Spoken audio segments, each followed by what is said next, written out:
All right, it's Simply Bitcoin. We break down the news from Twitter, the Daily Fail, meme review, software releases, and the websites by plebes.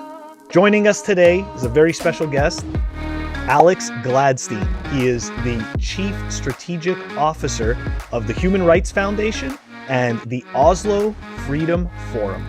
Before we get him in on all the fun, though, you know where we're going. The numbers. Let's do this. All right, at the time of this recording, the block height is 681,025. The Bitcoin price, 54,810. Chain rewrite days, 685.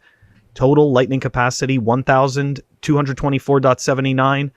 Bitcoin versus gold market cap, 8.81%. And sats per dollar, even up a little from yesterday, but it's not that good. 1,824. Man, Phil, have you ever seen that movie, The Groundhog Day? That's what I feel like we've been doing for 2 months, bro, because it's just we've been stuck at these numbers, man. And it's what you said earlier before we started recording. There's some black magical stuff happening in the background. The candles, man. Not that I'm a fan of TNA, you know. I do look at charts, but I don't know, today's candles were interesting. Strange. But anyway, it doesn't matter if you just keep stacking sats. But anyways, Phil, it's time for the Daily Fail. All right, everyone. The Daily Fail is not Max Kaiser, but it is brought to us by Max Kaiser. And actually, it's really brought to us by Warren Tagami. And this is just, for lack of a better term, it's just shitcoining. Uranium migration has been exploited. The following address has 50 million in it. The only thing that matters is keeping the funds on BSC. Everyone, please start tweeting this address to Binance immediately to stop the transfers. Oh my gosh. Okay, so look, this is, I've got people contacting me now quite often, probably on the daily basis about Bitcoin. And they're asking me about shitcoins and they're asking me about DeFi. And, what I try to explain to them is this, okay? There's no such thing as a rug pull in Bitcoin, okay? These terrible situations that you hear about with the shitcoining, that's what happens because of the platform, okay? Like this is the type of action that it brings. These are the type of people that it brings, and it's one story after another. So yes, failure. Yeah, dude, total failure. And I feel like we've been seeing that, man.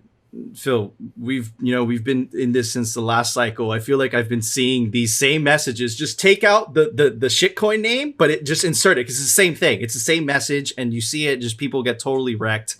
Hopefully, they find the sounder money and man, stay away from shitcoins. But anyways, Alex, thoughts? Thoughts. I have many. Do you want to be more specific? No, thoughts on the Daily Fail. I apologize. I should have been more specific. Oh, yeah. I mean, look, we've had penny stocks for a long time. I mean, people will always gamble on pretty shiny objects, but that's not what is my interest. My curiosity is in a money system that nobody controls and that there is no currency board for. And all these other projects, however much merit you want to credit them with, have essentially a currency board. There's like a small group of people who determine the issuance and the monetary policy for all these altcoins, right?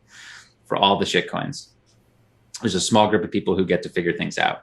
And, the world's history of fiat currencies is mixed. There's, since 71, when we went off the kind of Bretton Woods system. Some have done okay. Obviously, the dollar, aided by the petrodollar, has done extremely well, relatively speaking. The euro hasn't done badly. There's a couple others that maybe have done okay. But like most fiat currencies have been a total train wreck. So when we're thinking about this like small group of people who've never actually done real monetary policy before, and given that the track record of everybody who's actually tried to do real monetary policy is really bad, I wouldn't have much faith in the system there. I mean, they're being tasked with upholding something over time that's supposed to be stable and that we can count on. And really what you're seeing here with the Daily Fail is like, what's going to be commonplace is that the incentives are not aligned. Like the human greed is going to lead people to try and extract more seniorage and to exploit other people and to gain at their own expense. The trick in Bitcoin is that the incentives are aligned properly, so that even if those are your motives, you're like working within the system and helping others. All these other altcoins don't have that same incentive alignment. So when greedy people come in to try and screw other people, they can actually do it. I mean, they can like actually freeze addresses. They can run off with funds. They can change the rules to debase your currency. All these things have happened in many different ways and mechanisms in all these altcoins. But in Bitcoin, that's not really possible. And that's why I'm so interested in it. Absolutely. Phil, I think you tweeted it, and this, for some reason, this tweet has stuck in my head, but it was basically saying it's like the altcoins is like replacing the Federal Reserve with some kid in his underwear, essentially, right? Because that's what you're doing. But anyways, Phil, it's time for it. The daily meme review. All right, everybody. The meme for today is brought to us by a meme lord. One of the meme lords responsible for the laser ray until 100K. Anyways, you go follow him at plan_Marcus. Let's check it out. Energy FUD is not going to stop Bitcoin.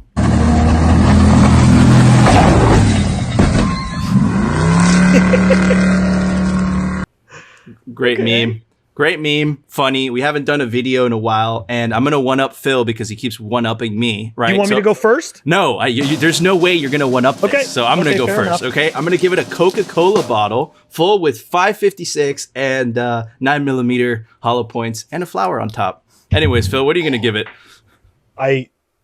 You're right. I don't think I could top that with this. But look, I thought that was a hilarious meme. I'm going with a old school network cable tester. Wow. You were this close to one-upping me. Oh, thank God I prepared today. Anyways, Alex, what would you give that meme? Pretty solid. I'll give it one star. So one FUD dice. It gets one FUD dice, and specifically, it actually gets the boiling oceans face of the FUD dice. Phil, I got one up once awesome. again. You did. You got one up by the guest. That's amazing, Alex. That's great. Great score. Great score. FUD dice, boiling oceans. The thing from Phil, the old thing from Phil, and a Coke bottle full with bullets. But anyways, Phil, it's time for the Daily News, sponsored by Crypto Cloaks. All right, everybody. Today we want to cover a topic, especially since Alex is here, that we've been covering. We've been covering this, right? And this is what Brandon Quittem is calling the fourth turning, right? It's, you see all this chaos, and through this chaos, you see governments increasingly overreaching, increasing their powers, right? This is just a video that came out from Canada. I don't even want to describe it. I'll let it describe itself. We have made the deliberate decision to temporarily enhance police officers' authority for the duration of the stay-at-home order. Moving forward, police will have the authority to require any individual who is not in a place of residence to, first, provide their purpose for not being at home and provide their home address. Police will also have the authority to stop a vehicle, to inquire about an individual's reason for... So, it's scary. Right. This is very scary stuff, and they're using it under the guise of COVID. It's for your protection. Right. This is only a talk. I'm not only talking about physical security. It's also speech. Right. They're just passing this law in Canada. Right. Just to quote the tweet, once a publication is flagged, it will have to be taken down within 24 hours. Of course, their excuse is hate speech, right? So if your article, and who decides that it's hate speech, right? It's a very slippery slope. And not only are they doing this, right, to our speech and, our actual physical bodies, but they're actually going after Bitcoin, or at least they're attempting to, right? This is Coin Center. They are a Bitcoin advocacy group based in Washington, D.C. And they're talking about the latest guidance released by the Financial Action Task Force. And just to quote their article,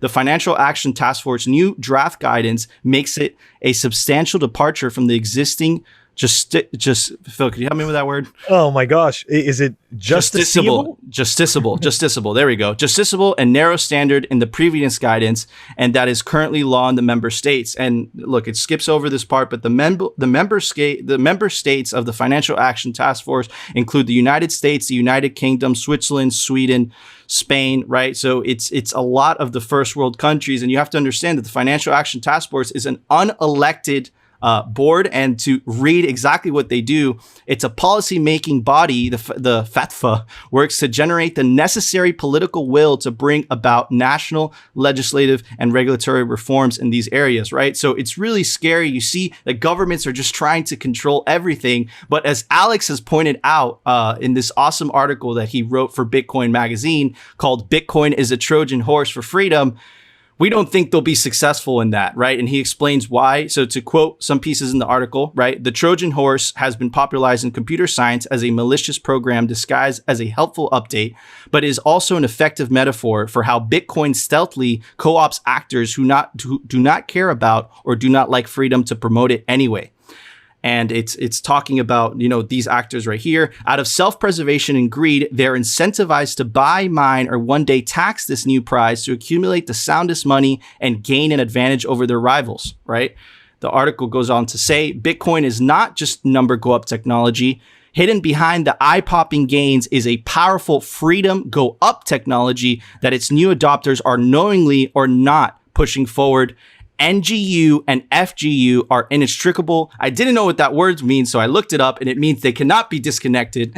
And again, for anyone watching, English is my third language, bro. Okay, anyways, to continue quoting the article. So while yes, Bitcoin gives anyone, regardless of their nationality, status, wealth, gender, race, or beliefs, access to the best savings technology on the planet, it also gives them unstoppable, programmable money that cannot be debased or censored, and that fights surveillance and confiscation. World leaders speak pretty words about human rights, but when they get down to the brass tacks, the platitudes are swept aside. We've been showing you guys multiple examples of this throughout the months, right? In a world increasingly centralized control and social engineering, Bitcoin provides a check by empowering the individual at the expense of authority. Right? So Bitcoin is hope in this world full of darkness. Alex, do you want to add to that? Yeah. I mean, it's also worth mentioning that the FATF has on its board, or I guess membership, brutal dictatorships like Saudi Arabia, which is responsible for torturing female political prisoners and assassinating journalists and destroying Yemen, ranging to China, which is currently where the CCP is basically perpetrating a genocide on the Uyghur population. So, I mean, these are the people who are going to be pushing these policy reforms in a country near you, right? So, I think the FATF is bad, and the FATF is an unelected alphabet soup organization, and I don't know, fuck the FATF. But the point is that the FATF is like a piece of the legacy system. Like, it exists because it can. It exists because like that stuff was doable when the world financial system was controlled by a small group of people, right? So the FATF can like pass regulations because the superstructure of the system is regulatable. Like, you can move it around and you can cut people off. And Bitcoin is like this new system coming in that you can't do that. You can't manipulate it in the same way. So it's really going to screw up the designs of the kind of people who run things like the FATF. Like, seriously, who's like the person in Germany or wherever it's headquartered, who like is waking up in the morning, having breakfast with their family, and then like going to work to like work on the FATF? Like, what? Like, how does this person look at themselves in the mirror? Like, what a bizarre job. Like, I work at the FATF, like to like steal people's financial freedoms. It's a bizarre thing, but it's been totally normalized. I mean, this person probably thinks that they're doing good, right? They probably think that they're fighting terror and crime and all these other things.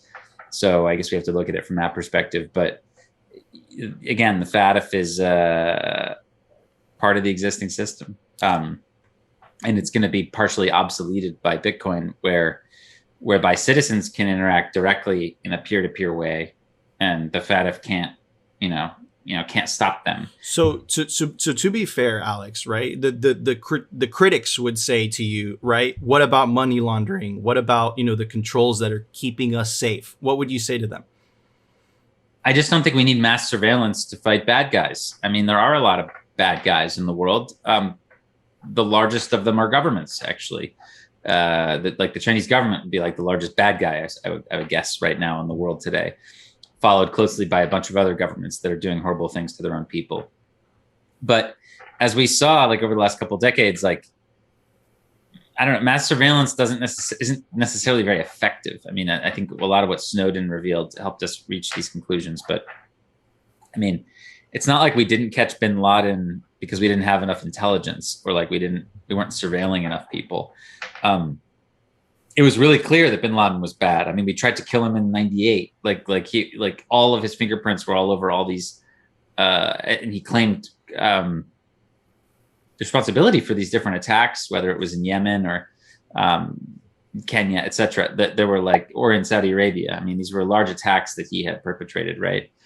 The issue was bureaucratically, like our intelligence services were like fighting each other, and they like couldn't get their shit together, and that's like really why we couldn't get him in the end.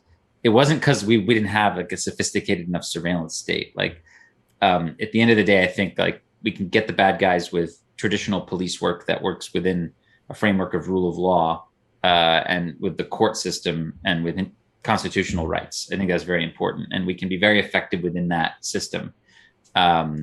There should be due process and all these things. Like what the FATF is threatening to do is to help governments avoid traditional police work and citizen rights, and to like supersede that with a dragnet that just gives them instant access and knowledge to everybody's transactions. I mean, they want to drop this like threshold down to like $250 of money moving from one place to another.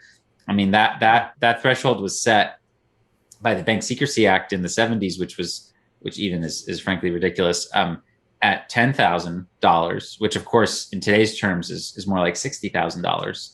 So yeah, I mean, okay, we could actually have a responsible argument and debate and talk about that. Maybe as citizens, we would agree that maybe the government should know a little more information about transactions over $60,000. I mean, maybe that's a reasonable thing to do. But as you're watching that number drop to 10, okay, 10, really? Okay, and then potentially 250. I mean, this is an insane expansion of the dragnet. So I think there's like a theory conversation about morals, and then there's like a practical conversation about the fact that governments do exist. They will need to know what's going on to some extent. But the reality is that the FATF is like a byproduct of their desire to just learn about as much as possible without having to go through the annoying process of courts and citizen rights. So we need to fight back. And thankfully, the cypherpunks invested decades in trying to create a money system that couldn't be manipulated so easily. And Satoshi pulled it off and hit a home run. And a lot of amazing people have been working on it since then. So now we have this ability to have this separate network. And look, it's like it just is like this backup plan that's now becoming like a primary plan for a lot of people. And it doesn't mean that governments won't be intense about regulating and try to go after people. I think they will, but ultimately it'll be sort of futile. Like it'll be kind of not as effective. It would be a very dark world if we didn't have Bitcoin, right? Like because this FATF stuff would continue to increase and we'd have no other digital option. There would be no other digital escape. It would just be like you have your CBDCs, right? And you have your central bank digital currencies, and then you have your financial instruments, and they're all controlled by third parties, and you're like completely screwed. Thankfully, we don't have to live in that world, right? So I think the FATF is bad. We should fight the FATF. We should expose the FATF. But at the end of the day, it's almost like more important to work on the tech that helps give us the freedom. There's a really awesome quote from Wei Dai, who was one of the people quoted in the Bitcoin white paper, cypherpunk, who created B-Money. And he has this quote where he's talking about how, it's essentially to summarize it. He's talking about the fact that like, hey, maybe we invest our time in trying to convince the government not to steal our freedoms. But, over the long run, we might realize that's like a bad idea, or at least a waste of time. We should just build the tech that prevents them from taking our freedoms anyway. That's what we should really do. So he came to that conclusion in the late 90s, after the wake of the initial crypto wars over cryptography, right? And then he realized that the solution wasn't to like try to debate the government and try to convince them to give us privacy. The solution was to take privacy and assert it, right? Through code, through open source code. So now we're looking at that with stuff like the FATF. Do we go to Washington and argue with the Biden administration and Congress and the court system to give us our privacy and our financial freedom, or do we take it? Right? So, I'm not saying that all lobbying isn't, like, I think what Coin Center does is very helpful, but we have to realize that, like, if we can't just rely on that. And in fact, I think we should be spending most of our time and effort building the tech that will just allow us to take our freedoms. I hope that makes sense. It makes absolute sense. And you're absolutely right, man. Governments are just not going to willingly hand over power just like that. They're very thirsty. They're very thirsty for your data and your information. Yeah. So Phil, being a Canadian, when you see that video, man, what does that make you feel? Like, does it surprise you at all? It actually does surprise me. But it obviously also disappoints me, and just to go back onto one of Alex's points, I have to admit, I was one of those people who felt fairly hopeless, before Bitcoin, because I looked at the monetary system. I understood, that the game was rigged. And to be perfectly honest, I don't really care about gold, and I don't really see gold as that much as I understand that it does enable some freedom, but to me, I was just like, you know what? I don't really care about this. I don't think this is the answer, so I'm not going to waste my time. And as soon as I saw Bitcoin, I was like, that's it. I'm like, we finally get a chance. We finally get a shot to change it, and we're not and it's exactly what Alex said. Like, we're not asking for permission. You have to take it. Absolutely, man. And you're absolutely right, Phil. Bitcoin is the best form. It's just opting out, man. It's peaceful protest every time. They don't ask for permission. Like, Nope. Governments like come in and just take your shit. Like, they're not like engaging. They're not like, hey, we should have a dialogue about your assets. They just like take them. And I'm not referring to even like taxation regimes. I'm talking about hardcore confiscation that takes place in dictatorships, like where it's really like, it's a freaking, man with the biggest stick wins. I mean, we do have property rights and a constitution in my country, and in many Western democracies, the police generally exist to establish order and to catch bad guys. Generally speaking, there are a lot of bad apples, but generally that's kind of what they do. In a lot of countries, the police exist literally to protect the dictator and his family. So there's a really big difference there. Like, a good example of this, just to remind people some context here, like after the Occupy protests, 10 years ago, something like 95% of everybody arrested was released like within a few hours. Okay. Around the same time, a couple of years later, there were protests in Venezuela against the dictator Maduro. And something like 95% of the people who were arrested have never been seen again. So I think that helps to underscore the difference here. Like, there is a difference between Canada and Venezuela. And I know that video is totally insane, but like, I can assure you that Venezuelans and Syrians and a lot of other people would trade everything for like 1% of the freedoms a Canadian has. So I think we shouldn't lose sight of that, And I can attest to that, being Good Venezuelan, right? So yeah, man, There you go. I completely agree. Awesome points, man. I love having Alex on the show. But Phil, it's time for there's a software release today. Why don't you tell everybody? Software releases. All right. It looks like we've got Sphinx Relay version 2.0.13 that was released, and that is down below in the show notes.